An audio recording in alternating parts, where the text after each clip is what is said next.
I recently read the book, The Charisma Myth, by author Olivia Fox Cabane. If you lack charisma, life can be frustrating. You can be a great employee and produce great work. But if you lack charisma, your more charismatic colleague with the same amount of experience will probably get promoted before you do.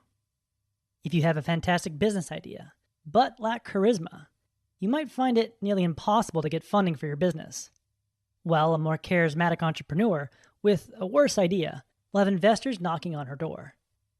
If you lack charisma, you simply need to settle for a life of fewer opportunities. Or do you? If you look at the early presentations by Steve Jobs, you'll notice that he wasn't nearly as charismatic as he was later in life. In his initial presentations, he was bashful, awkward, and a bit too nerdy. In the years following those initial presentations, Steve Jobs learned how to be more charismatic. Author Olivia Fox Cabane has spent her life studying and teaching charisma. She's proven that, like Steve Jobs, you can develop your charisma with practice. The assumption that charisma is something you naturally have is a myth. Charisma isn't a gift. Charisma is a skill you can develop. However, before acquiring the skill of charisma, you need to identify what exactly charisma is. You know a charismatic person when you meet them. They seem to have a magnetic quality about them that draws you to them. When they walk into a room, you notice them. When they talk, you listen. And when they ask for a favor, you're eager to help. We naturally do these things because charismatic people have found a way to convey 3 positive qualities simultaneously. These qualities are power, warmth, and presence.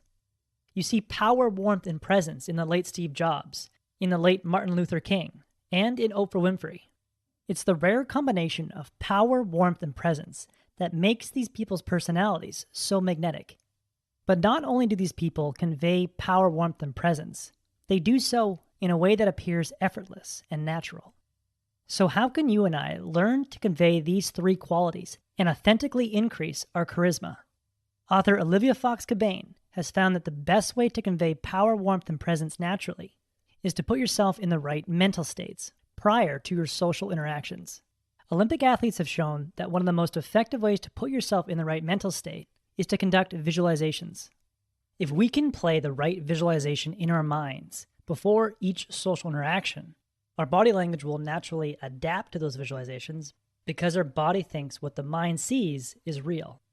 The right visualizations prior to a social interaction can induce feelings of power, warmth, and presence in our bodies, which will then be conveyed to the people we talk to. Here are 3 effective visualizations to convey more power, warmth, and presence. First, the power visualization. Have you ever heard of power posing? Power posing is the act of adopting a pose like Usain Bolt would at the finish line of a 100-meter dash, with his hands raised above his head. Or power posing is putting your hands on your hips and posing like Superman. The goal of a power pose is to widen your body and take up more space. When you adopt a power pose, you create a noticeable hormonal effect in your body. A recent Stanford University study found that adopting a power pose and taking up more space reduces anxiety-related hormones by 25% and gives the outward appearance of poise and confidence.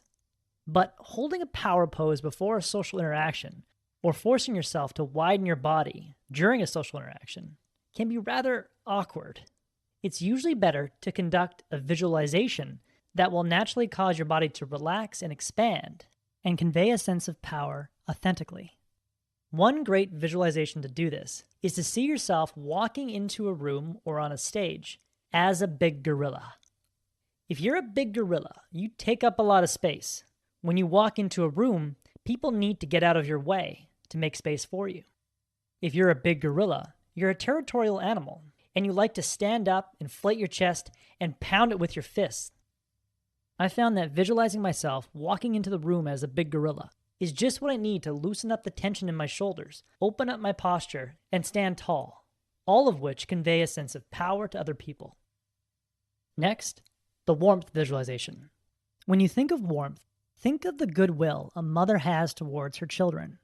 A mother always sees the best in her children and assumes they're going to be really good people.